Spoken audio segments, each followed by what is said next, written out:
So you say you want to start a revolution? In the upcoming Borderlands expansion, Claptrap's new robot revolution, everyone's favorite dancing droids rise up against their oppressors, and it's up to you to stop them. You'll discover new areas, fight off waves of deadly foes, and square off against the deadly ninja assassin Claptrap. Those talkative robotic minions may be looking for a little respect, but all you need is some of that sweet, sweet loot. And yes, this revolution will be televised. I am here with Randy Pitchford, the president of Gearbox, and of course, that is the company that brought us Borderlands, and you have some new DLC to tell us about. Yes, we're really excited because, Borderlands is awesome and we want to keep adding more to it. So tell me about the story of the DLC. Well, when we finished Borderlands, one of the last things we saw was Claptrap, the adorable little robot, was actually an interplanetary ninja assassin, and he's got big plans. So in this DLC, it's called Claptrap's New Robot Revolution, and he is leading a revolution against the corporations, against the planet, basically. He's uniting all of the robots and Claptraps and taking over the place. So we need to go in and shut that down. So let's talk about some of the enemies that you're going to be seeing. Obviously, we're going to be seeing some new enemies. Yeah, in fact, this is, in terms of all the DLC we've done in the game itself, there's probably more new enemies in this than all of the DLC added together.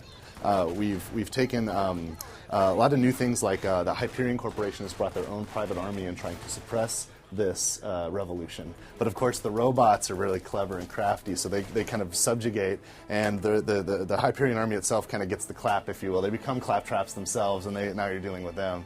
Almost all of the creatures in the world have been somehow affected or morphed or converted by the Claptrap army, so it's kind of neat. Now, something everybody has to ask for DLC, skill points, level cap, how's that going to work? Lots of good stuff in this DLC. You can play through it to level, and you can play through it again at your level cap. Each playthrough will earn you another skill point. In addition, there's also 3 storage deck upgrades, so you can get more stuff to carry around. Now, the DLC itself, you don't have to pay for a level cap increase. We're actually going to give away for free for all Borderlands customers a patch that will give you a new level cap increase. In addition, it will also rebalance the original game around the level cap, so you can go back and play through the original game again at that level cap. So you're raising the level cap to? Well, the last time the level cap increased, instead of adding 10 levels, we added 11 levels, because we Why like is that? Well, you want to take things to 11. So that takes the level cap to 61. The free patch, we didn't want to counterfeit people that spent money to get the 11 levels, but, we wanted to make sure it's a substantial amount. So we're actually going up 8 more levels to 69, of course, is the new level cap. Yeah. And then how are you balancing the weapons, and what weapons are you adding to? Well, one of the advantages of a new level cap increase is there's all kinds of new gear you can get now that's like more powerful than anything you can get when the level cap was 61.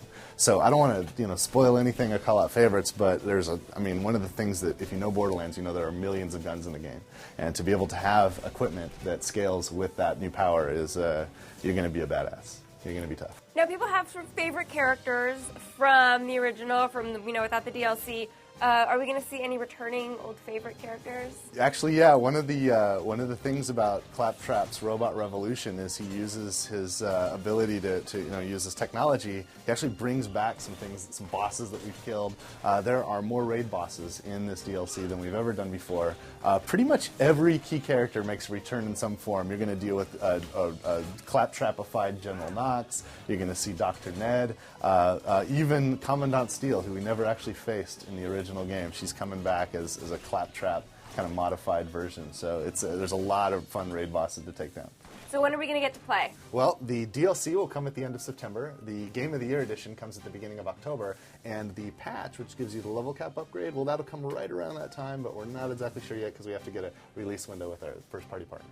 All right, well, I'm looking forward to it. Thank you very much for coming by.